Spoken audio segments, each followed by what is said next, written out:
Bonjour à toutes et à tous. Dans la continuité de ma précédente vidéo chronique intitulée Qu'est-ce que l'abstention? Chronique numéro 35, aujourd'hui je vais répondre à un certain nombre de critiques, un certain nombre de questions, commentaires, qui ont fait suite à la publication de mon appel à l'abstention pour l'élection présidentielle d'avril 2022, vidéo chronique numéro 33, et ainsi, de la sorte, je vais tenter d'éclaircir et de préciser encore un peu plus mes arguments en faveur de cette option stratégique d'abstention. Alors une première critique qui revient régulièrement, c'est celle-ci. L'abstention favorise le sortant, et favoriser le sortant, ça n'est pas souhaitable du tout parce qu'il faut permettre l'alternance. Alors cette critique est à rapprocher d'une critique voisine, cousine, qui est celle du tout sauf Macron.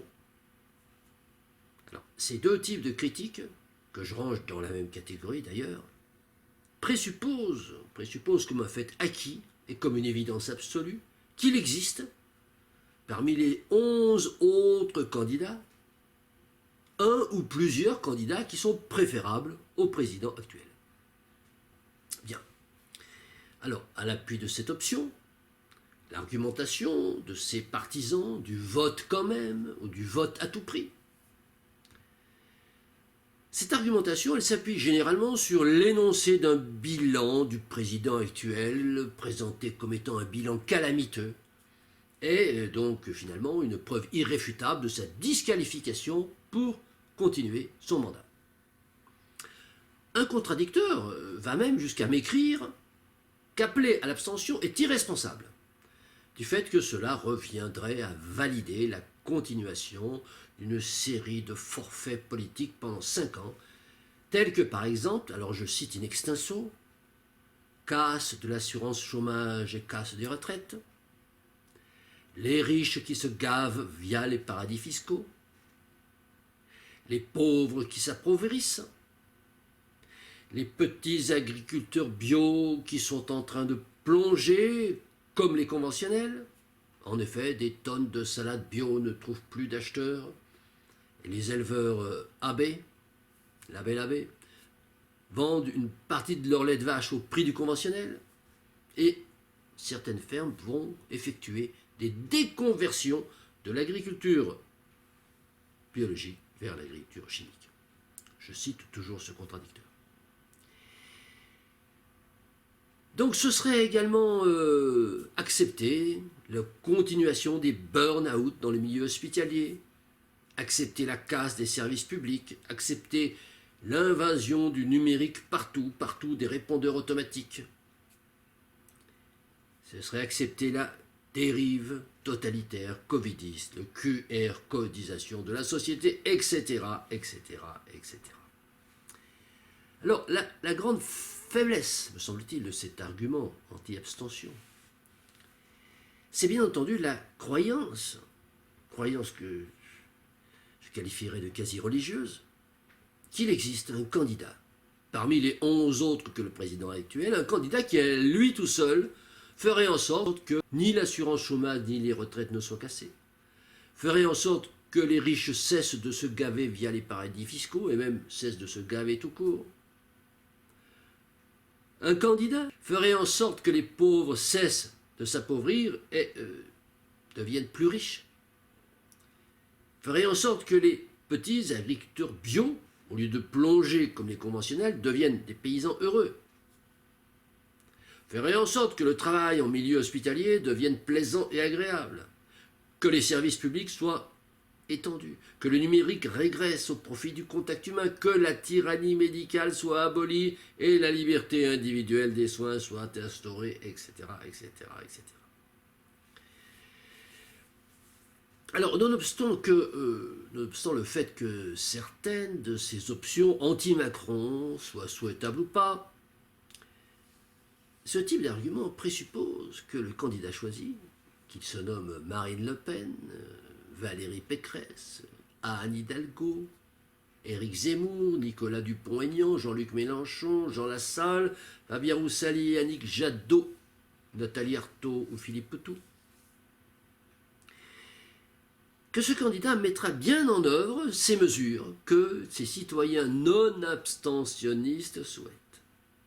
Or, rien n'est moins sûr, et même tout porte à croire, si nous poussons l'analyse au fond des choses, qu'ils ne le feront pas et se contenteront de poursuivre la même politique que le président actuel.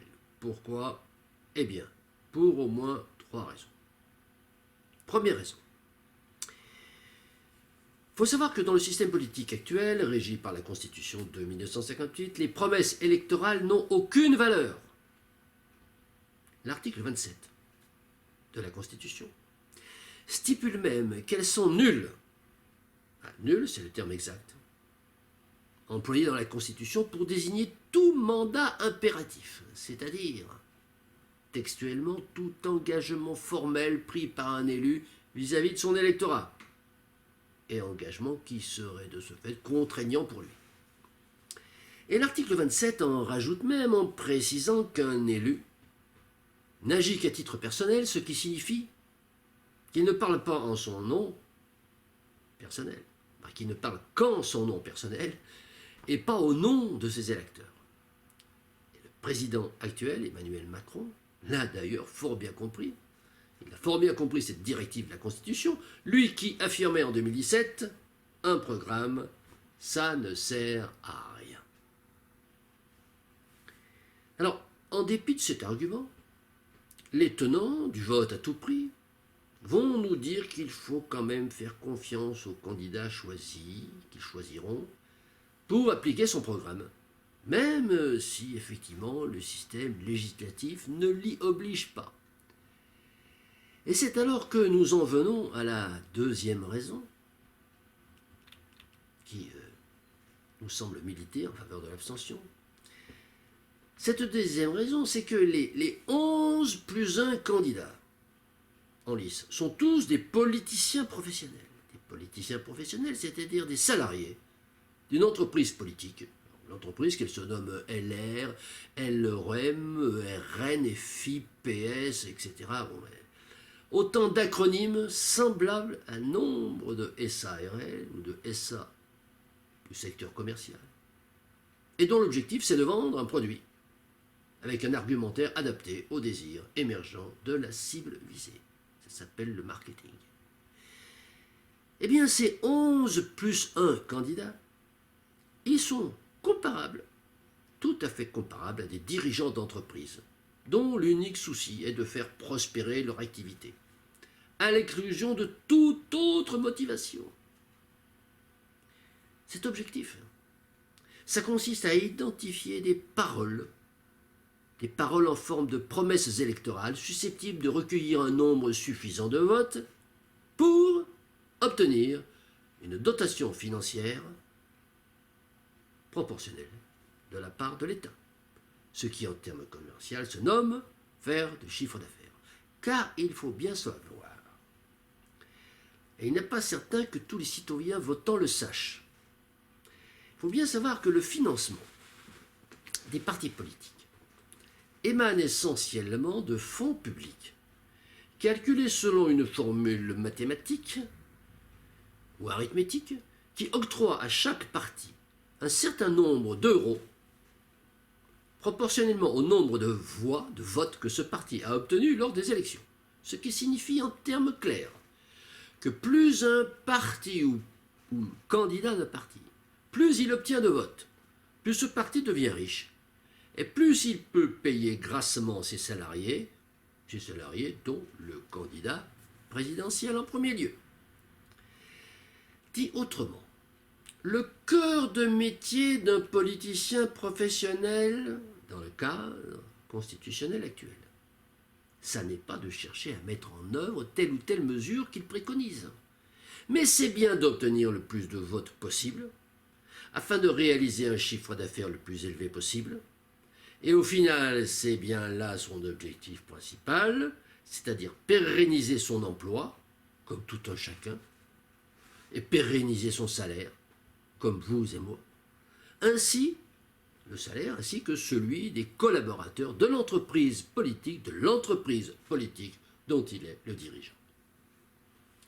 Dit encore autrement, et d'une façon plus claire, les programmes des politiciens professionnels ne sont que des promesses démagogiques destinées à séduire les lecteurs dont le vote, par la magie du système politique en vigueur, va se transformer en rente financière afin de pouvoir payer sa rémunération mensuelle. Alors, voici donc pour la deuxième raison qui devrait nous pousser à ne voter pour aucun des 11 plus 1 candidats à l'élection présidentielle d'avril prochain. Mais il y a une troisième raison qui doit nous convaincre définitivement de faire ce choix. C'est la volonté affichée par chacun de ces candidats, de ces 12 candidats, la volonté de faire perdurer le système oligocratique capitaliste croissanciste, système que nous réfutons. Alors, faire durer l'oligocratie, qu'est-ce que ça veut dire? Eh bien, c'est vouloir que les procédures politiques actuelles, procédures qui réservent l'exercice du pouvoir, notamment le pouvoir législatif, le réservent à une infime minorité de citoyens, eh bien, c'est vouloir que ce système reste tel qu'il est. Et c'est bien ce que veut chacun des 12 candidats en lice. Maintenant, faire perdurer le capitalisme, qu'est-ce que ça veut dire? Eh bien, c'est vouloir que le mode de faire-valoir économique, qui a été installé depuis moins de 200 ans, par le biais d'une construction juridique complexe articulée autour des deux concepts fondamentaux que sont la personnalité morale et la création monétaire ex nihilo. Eh bien, c'est vouloir que ce système reste tel qu'il est. Et c'est bien ce que veut chacun des 12 candidats en lice. Faire durer le croissancisme, qu'est-ce que cela veut dire? Eh bien, c'est vouloir que le grand public soit persuadé que la durabilité de la croissance économique est possible. Et c'est bien ce que veut chacun des 12 candidats en lice. Dit encore autrement, y a-t-il un seul candidat parmi ces 12 qui propose de confier le pouvoir législatif à la pluralité des citoyens, c'est-à-dire de respecter l'objectif initial de notre révolution de 1789, objectif initial qui était de mettre en place un nouveau système politique dans lequel ce seraient les citoyens eux-mêmes qui feraient les lois? Non. Eh bien, il n'y en a aucun parmi ces 12. Y a-t-il un seul candidat parmi ces 12 qui propose de sortir réellement du capitalisme, c'est-à-dire d'abolir les lois qui ont permis à ce capitalisme de se développer et de prospérer? Non, il n'y en a aucun parmi ces 12. Y a-t-il un seul candidat parmi ces 12 qui alerte le grand public sur l'inéluctabilité physique de la décroissance, c'est-à-dire sur le caractère sans issue de la croissance, sur l'impasse vers laquelle nous conduit le système croissanciste? Non, il n'y en a aucun. Alors, nous voyons donc bien qu'il n'y a qu'un choix possible pour les 10 et 24 avril prochains. Ce choix, c'est ne voter pour aucun de ces 12 candidats. Voici donc exposé brièvement les 3 principales raisons qui doivent nous conduire à l'abstention, mais il y a encore plusieurs autres raisons, également issues des réponses aux critiques qui m'ont été adressées, et que je développerai dans ma prochaine vidéo chronique. Je vous remercie et je vous dis donc à bientôt.